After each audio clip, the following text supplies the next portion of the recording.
রান্না হবে আজকে, পাকা একদম মাগুর।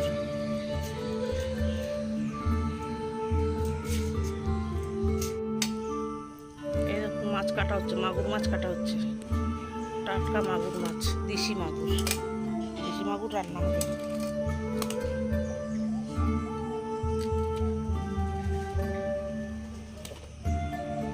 একদম হলুদ হয়ে গেছে গা। এই যে বন্ধুরা দেখুন, ছিলে মশলা করা হচ্ছে, আদা, কাঁচা লঙ্কা আর এই যে জিরে একসঙ্গে বাটা হচ্ছে। মাগুর মাছ ভাপা করব। আদা, জিরে, কাঁচা লঙ্কা। নমস্কার বন্ধুরা, ঘটিবাটি রসোই ঘরে আপনাদের সবাইকে স্বাগত। আজকে আমি দেখুন মাগুর ভাপা করব, দেশি মাগুর ভাপা। এই যে দেখুন মাছগুলো সব কাটা হয়ে গেছে, মাথা লেজা, এই মাথা লেজাগুলো দিয়ে আমি পেঁপে দিয়ে ঝোল করব। পেঁপে দিয়ে ঝোল আগে আমার ভিডিওতে আছে, দেখবেন রুগীর পথ্য বলে লেখা আছে। আর এই তাগাগুলোকে আমি এই যে পাকা একদম মাগুর মাছ, দেখুন 2 কেজি মাগুর মাছ কালকে কিনেছি, একদম দেশি পাকা মাগুর। পাশের বাড়ির পুকুর থেকে ধরে এনেছিল, বিক্রি করেছে, কিনে নিয়েছি। এই পাকা মাগুর দিয়ে আমি মাগুর ভাপা করবো। দেখুন কীভাবে করছি আমি।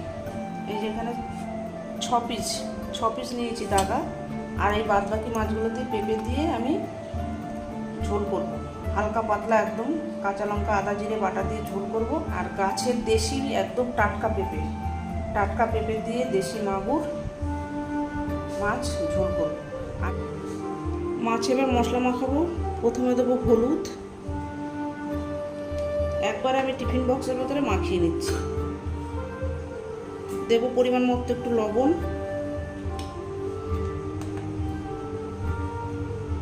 সামান্য একটু লাল লঙ্কার গুঁড়ো কালারটা হওয়ার জন্য, আর দেবো একটু ধনে গুঁড়ো।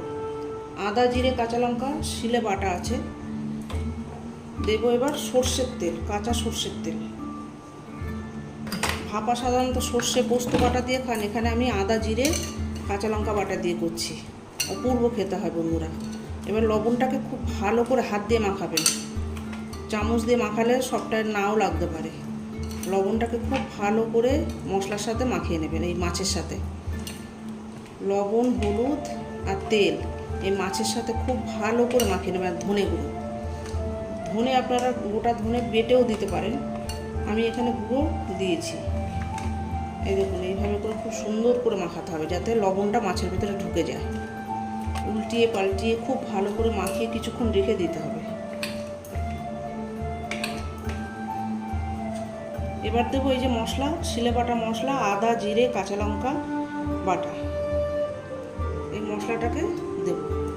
বাদ বাকিটা আমি পেঁপের তরকারিতে দেবো। যেমন পরিমাণ মাছ নেবেন তেমন পরিমাণ মশলাটাও দেবেন, নিজেরা আন্দাজ বুঝে সেই মতো করবেন। এখানে আমার 6 পিস মাছ আছে। গরম গরম ভাতের সাথে বন্ধুরা এটা অপূর্ব হয় খেতে। এটা আপনারা ভাত যখন হবে, ভাত প্রায় হয়ে আসবে, 70% ভাত হয়ে আসবে, তখন এই টিফিন বক্সটা ভাতের ভেতরে দিয়ে দিলেও হয়। কিন্তু আমি এখানে জল দিয়ে যেমনভাবে ভাপাই তেমনভাবে স্টিম করব। আর একটু হলুদ গুঁড়ো লাগবে, আর একটু হলুদ গুঁড়ো দিলাম, আর একটু সর্ষের তেল দেবো। এবার এই লঙ্কাগুলো এই যে বড় বড় ছিল বলে আমি একটু ভেঙে নিয়েছি, কাঁচা লঙ্কা। এবার আর একটু ভালো করে মাখিয়ে দেবো। নুনটা স্বাদ বুঝে দেবেন। সর্ষে পোস্ত দিয়ে সবসময় ভাপা খাওয়া হয়, আদা, জিরে, কাঁচা লঙ্কা বাটা দিয়ে ভাপাটা খেয়ে দেখবেন, অপূর্ব স্বাদের হয়। এই দেখুন আমার মাখা হয়ে গেছে। সামান্য পরিমাণ একটু জল দিয়ে দেবেন, অল্প একটুখানি মশলা ধোয়া জল। বাটিতে মশলা বাটবেন, সেই বাটিটা ধুয়ে সামান্য একটুখানি জল দেবেন, বেশি জল দেবেন না, যেন পাতলা যেন না হয়ে যায়। এবার এটাকে আমি ভাপাতে দেবো। যে বাদ বাকি মাছগুলো যে বললাম, গাছের টাটকা দেশি পেঁপে দিয়ে ঝোল করব। আদা, জিরে, কাঁচা লঙ্কা বাটা দিয়ে, রুগীর পথ্য আমার আগের ভিডিওতে আছে, আপনারা দেখবেন, অপূর্ব খেতে হয়। এই মাছগুলো দিয়ে আমি করবো। আমি জলের ভেতরে টিফিন বক্সটা বসিয়ে দিয়েছি, ভাপাতে দিয়ে দিয়েছি। এবার ওপর থেকে একটা ঢাকা দিয়ে দেবো। এটা এবার হতে থাকবে। 20 মিনিট আমি ভাপাবো, ভাপিয়ে ঠান্ডা করে তারপরে আমি নামাবো। এই যে বন্ধুরা দেখুন ভাপানো হচ্ছে মাছটা। এই যে ঢাকনা দিয়ে দিয়েছি। এই দেখুন, এবার একটু ঠান্ডা করে নিয়ে তারপরে আমি পরিবেশন করব। এখানে দেখুন এই যে রুগীর পথ্য, মাগুর মাছ দিয়ে, দেশি মাগুর দিয়ে, গাছের টাটকা পেঁপে দিয়ে মাগুরের ঝোল।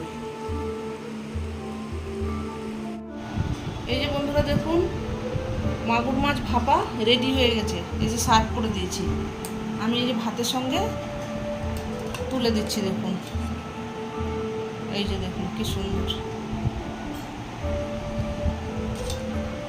দারুণ খেতে হয় বন্ধুরা। এটা এইভাবে আপনারা বানাবেন, বানিয়ে করে খেয়ে আমাকে কমেন্ট করে জানাবেন।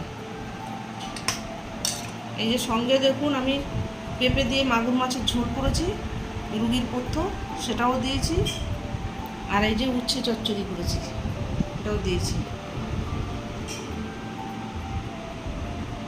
দেখুন এইভাবে আপনারা বাড়িতে বানাবেন, বানিয়ে করে খেয়ে আমাকে কমেন্ট করে জানাবেন। এরকম নিত্য নতুন ভিডিও পেতে আমার চ্যানেলটির সঙ্গে থাকবেন, সাবস্ক্রাইব করবেন, লাইক করবেন, প্রচুর প্রচুর শেয়ার করবেন। নেক্সট ভিডিও আসার অপেক্ষা থাকবেন। ততক্ষণ আপনারা সবাই সুস্থ থাকুন, ভালো থাকুন, সাবধানে থাকুন। ধন্যবাদ।